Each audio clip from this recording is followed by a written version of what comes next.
with the growing complaints against the use of face shields and questions by authorities as well against the effectivity of face shields, is the IATF at least considering or discussing the possibility na wag na po siya i-require? Sa ngayon po wala. Pero I understand that even the WHO will render an expert opinion on whether or not the use of face shields is justified. No? So antayin po natin yung opinion ng WHO. But sir, how does the palace want to respond to criticisms na inuugnay po yung pagre-require ng face shields into corruption?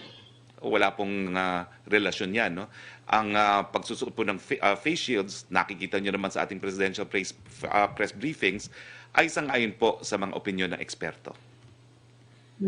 Sir, si Senator Risa Ontiveros and Senator Amy Marcos are calling on the government to stop all deals with Pharmaly. Is this something that the government is considering or totally hindi na po ito possible? Hindi ko naman po alam kung meron pang ibang transaction with Pharmaly. Kasi ang under question lang po itong specific importation ng PPEs.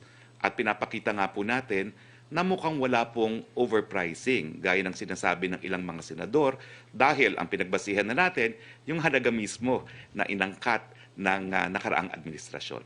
Hindi naman po pwedeng may overpricing sa 1.9 at walang overpricing sa 3.5. At ulitin ko lang po kaparehong grade po ng PPE ang inangkat natin. Ibang-ibang grade po yan, 1, 2, 3, 4. 4 yung pinakamataas na klasifikasyon at ginagamit po yan sa kahit anong nakakahawang sakit, whether be it Ebola or COVID. At ang inangkat po talaga natin, kapareho din ang inangkat ng DOH nung bago matapos ang termino ni Presidente Aquino, level 4 na PPE.